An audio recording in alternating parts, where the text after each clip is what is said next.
Love and Other Historical Accidents by PacificRimbaud. Chapter 2. The Wedding. Malfoy, said Hermione. Draco said nothing, only continued to walk across the middle of the ploughed field, swiping at his face with the cloth he'd conjured after he'd already used the cleaning spell 3 times. Malfoy, she said again. He didn't say much as twitch a muscle in her direction. Malfoy, she continued loudly, prodding in the mud with the bare toes of her left foot. Wait up, my shoes come off. To hell with your shoe, and to hell with you, said Draco without turning round. You're behaving rather sensitively for someone whose home decor has just run us both through the spin cycle of space-time.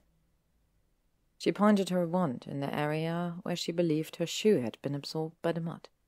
Accio, shoe! Something shifted within the muck 4 feet away. Then, with a drawn-out, flatulent sucking sound, a soil-encased object shaped something like an elongated flatbread reached escape velocity, flew out of the ground, and slapped Hermione wetly in the chest. Perched on one leg, she wobbled, tipped, then completely unbalanced, and fell hard onto her backside. Bollocks! She shouted as she went down. At that, Draco finally looked back at her. Doesn't feel very nice, does it? If you're expecting an apology, you're going to be very disappointed. Hermione hauled herself to her feet, mud-filled left shoe in hand, and hobbled after Draco along the length of a furrow, leaving squelching indents as she went. An apology from Hermione Granger? He marveled. The prospect beggars the imagination. Draco continued ahead, and soon reached a place where the plough-field was limited by a hawthorn hedgerow, broken by a wooden stile under the vast spread of an aged oak tree. He climbed onto the stile's upper step and looked out over the hedge. Hermione finally caught up with him. While he surveyed the surrounding area, she cast a scourgify on her clothes and shoes, and put her left shoe back on her foot. Everything was irretrievably stained and smelled undeniably ripe. She dug in her pocket and pulled out a leather bag holding her emergency time-turner and the age-stabilizing potion. She tipped the contents out into her hand. Hermione felt a shimmering shockwave pass over her skin. Draco? He turned around and looked at her, and she held out her palm. The vial of potion lay intact next to 2 short brass arcs and the remainder of the time-turner they ought to have been attached to. The time-turner's broken. You're joking. Of course I am, said Hermione. I can't think of anything funnier in this situation than our sole means of time travel being made useless. Maybe we won't need it. He lifted up on the balls of his feet and squinted at the distant hills. We're obviously still in England. I'd even go as far as to gamble that we're in Wiltshire. Or Somerset. All right, but when are we in England? Draco breathed out a hard sigh, stepped over the stile and jumped down to the other side. Let's find out, shall we? He hooked a sharp right and strode out of view behind the hedgerow. Hermione jammed the broken parts of the time-turner back into the bag, put it back into her pocket, and hastily climbed the stile after him. He was tall, and his long legs covered more ground than hers. She found herself taking after him at a light jog, while they followed along the hedgerows for quite some distance, travelling up a slope towards the crest of a comfortably rounded hill. He was breathing hard by the time they came to a standstill, and spat softly as the wind gusted her curls across her eyes and into her mouth. There was a loud gurgling noise. Hermione rotated her head towards Draco like a barn owl and blinked. Was that your stomach? I'm hungry, he said. Merlin, I could murder a curry right now. All right, let's just pop around the corner chip shop, shall we? She gestured around the greenery. A tiny brown bird hopped about atop the hedgerow and regarded them with its glinting black eye. If you breakfasted on something more nutritionally sound than chocolate-frosted donuts, you wouldn't be hungry this quickly afterwards. Draco frowned. But I like chocolate-frosted donuts, he said. If that explosion had killed us both, I would have been completely at peace with my last meal. You can't eat every meal as though it's your last. You're not going to be 24 years old and 11 stone soaking wet forever. Is my name Weasley? Is it Potter? Have I been tried and convicted of total incompetence in the court of Granger and now sent blindfolded in the line of fire of your motherly concern? I don't mother Ronald and Harry. All right. Don't all right me. All right. He carefully articulated the letter T. Hermione grimaced. Could we apparate back to London, I wonder? Draco thought out loud. I think we're better off in the countryside until we can figure out more about where and when we are, she said. It could be in the middle of the Great Plague for all we know. Possibly. But we haven't seemed to suffer significant age-related effects. He searched Hermione's face for a long moment, then looked carefully at the back of his hands. I wonder whether we've simply dislocated. It's possible. Hello, look down there. There's a building on the other side of those trees. Hermione pointed down the hill, where 3 or 4 kilometers off a grey peaked roof peered through the spaces in the foliage of an elongated copse of ash tree. We ought to walk. Apparating is risky until we have more information. Draco had already started loping down the hill, hands jammed into his trouser pockets. Hermione set off after him at a bounding jog, spitting intermittently as the gusting wind continued to play at whipping through her hair. It was closer to 5 kilometers. Hermione was by no means unfit, but running after Draco for nearly half an hour on uneven ground in recently exhumed flats made her tired, and increasingly sympathetic to Draco's vociferating gut. They closed in on the house with an abundance of caution, like a pair of commandos in the mind-sprung jungles of some distant muggy war. Their serpentine approach brought them hopping across the rocks in a narrow stream flanked by spindly beech trees, then took them along a wade through a knee-high sea of bluebell. The light that reverberated off the purple blooms lent the forest air a quality of drugged languor that made her tired as still. It was still early in the day, but Hermione wondered when and where she would lay her head down for the night. They pulled up beside an abandoned one-room stone hut, slowly being eaten by the creeping edge of the wood, its slate roof patched with moss. As they approached, a startling erupted from an empty window frame, shouting and compliant, and flew out into the trees. About 100 meters ahead, at the top of a slight incline from the wood, they could see the back of the house. It was a stately grey Tudor, old and very large, with a multitude of roof peaks guarded by stands of ancient oak and ash. Its facade dripped with a hedonistic abundance of pale violet wisteria racemes, like clusters of grapes ready to drip into the mouth of mythical Greeks. Mullioned windows overlook gardens linked by boxy green hedges and manicured white gravelled paths. At the end of the gravel walk nearest the house, there unfolded a white, closely cropped, brilliantly green lawn, dotted with a pair of antediluvian elms, spreading out in a generous invitation to activate and repose. On this field, verdant as a picture postcard, a crowd engaged in the unmistakable motions of conducting a wedding.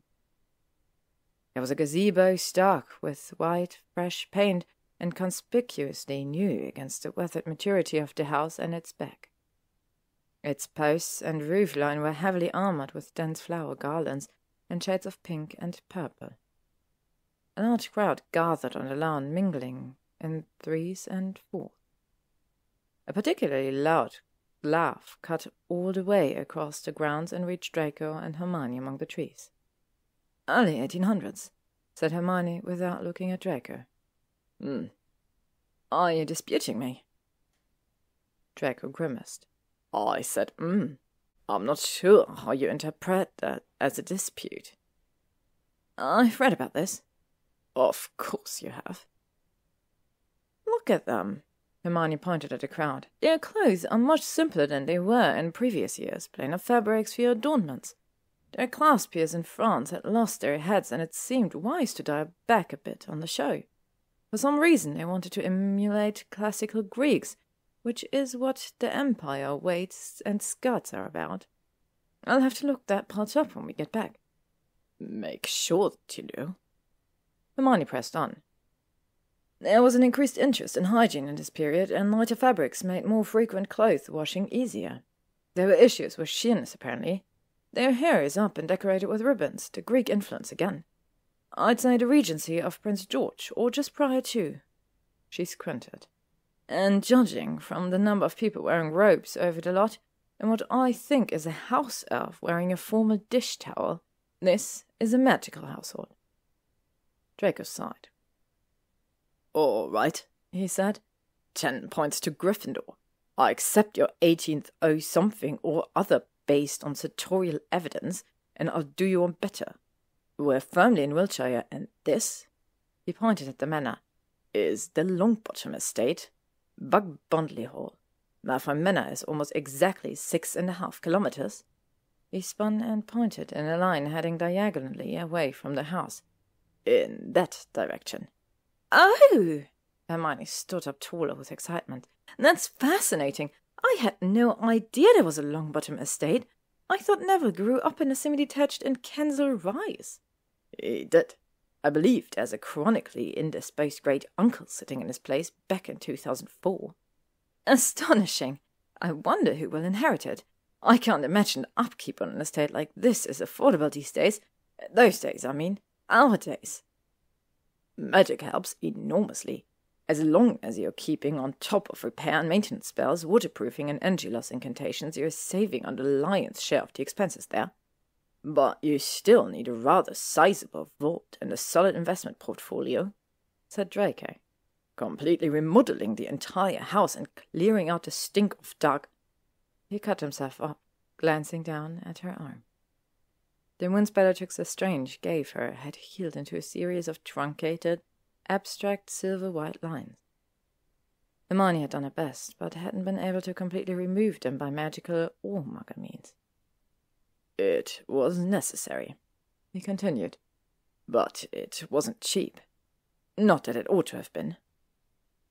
Absently, he rubbed his forearm. Hermione was opening her mouth to say something, when Draco's belly made a noise like a rock tumbler buried at the back of a linen closet. "All right, we are inviting ourselves to a wedding." "You're joking," said Hermione. "We're both dressed in stained 21st century office attire, and we smell like stable hands. Never mind that our theories about the stability of timelines are only that. We simply don't know enough about interacting with people in the past to do it casually. We're not getting anywhere near those canapes."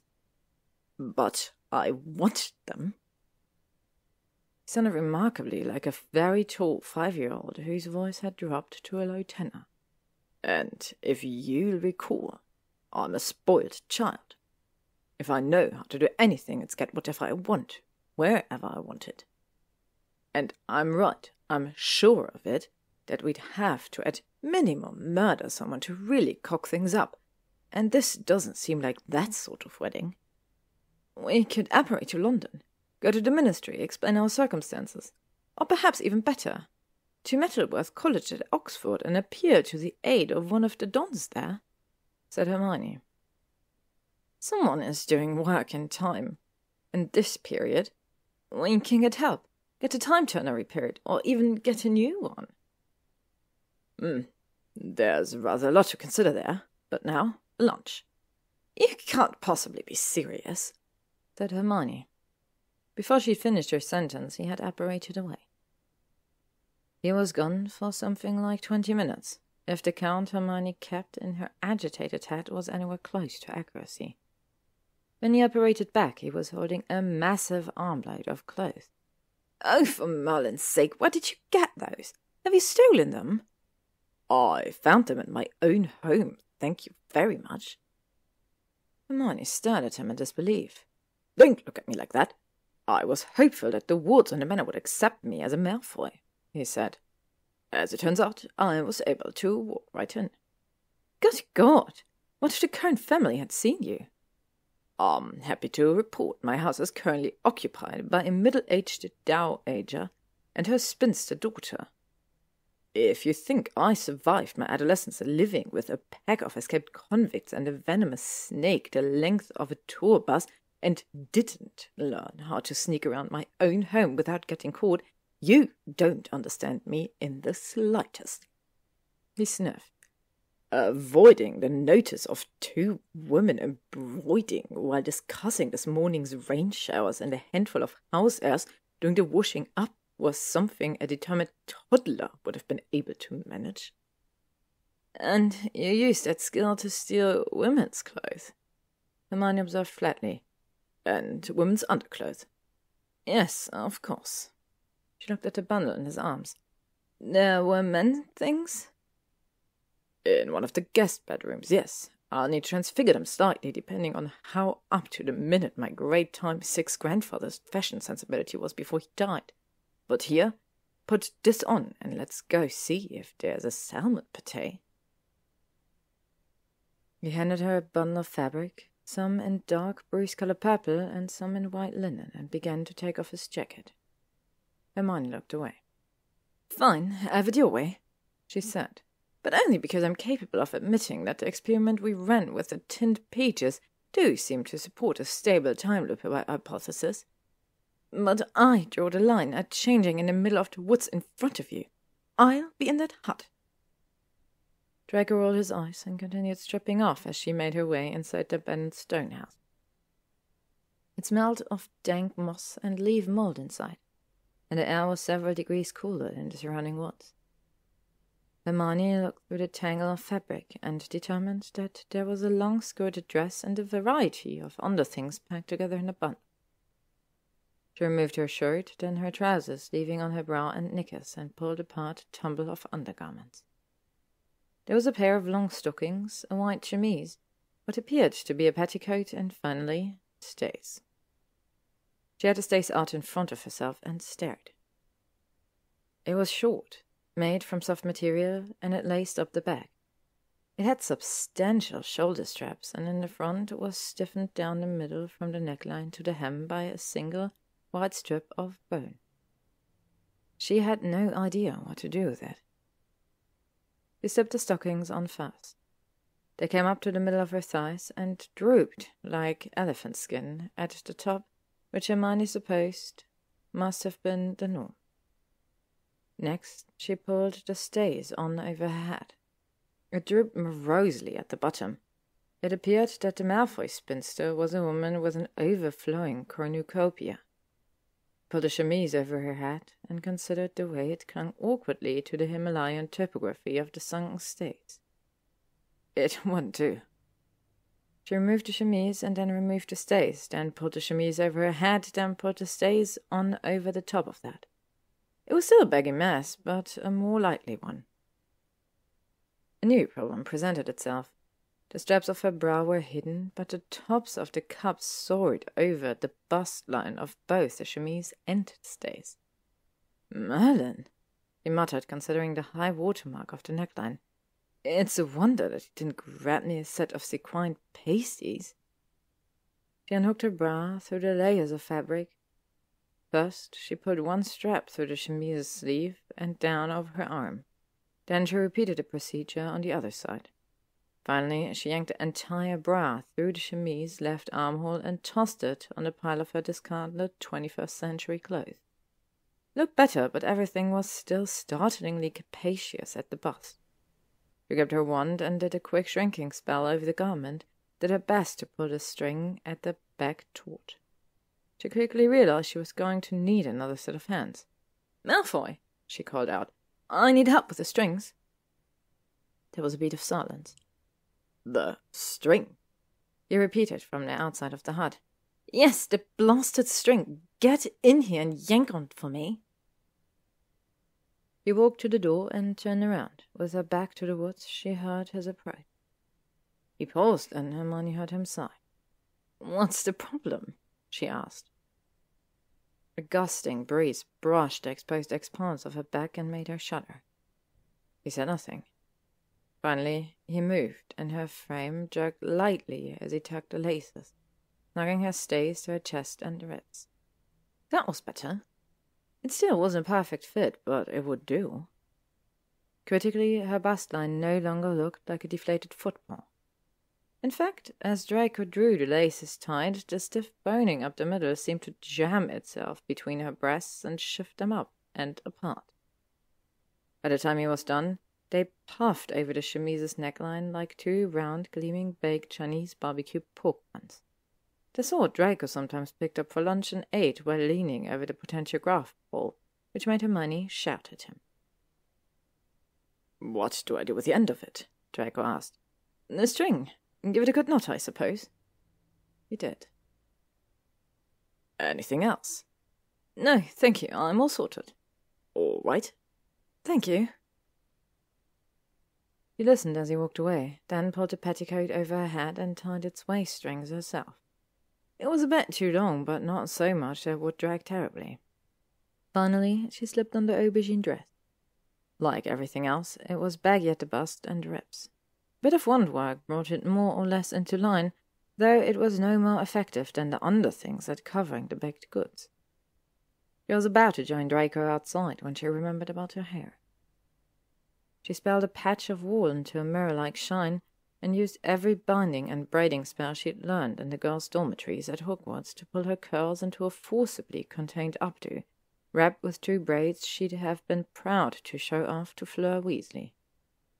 She found a grotty cotton string hanging from a nail in the crumbling wooden window frame. Transfigured into a narrow gold ribbon, it looked reasonably well around her hair and pinned in place with a sticking spell. Curls still flew loose at her nape and around her face, but it would have to do.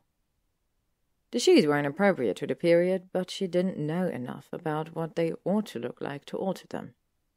Her hem adequately covered her feet. She'd simply have to avoid big kicks or playing lacrosse.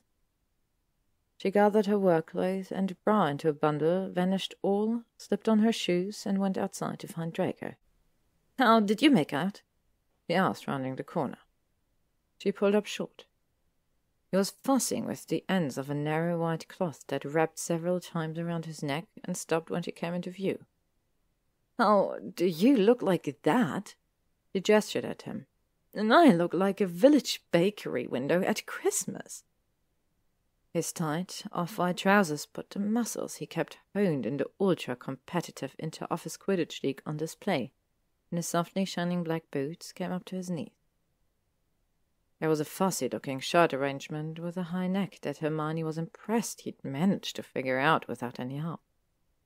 His black tailcoat pulled in smartly at the waist.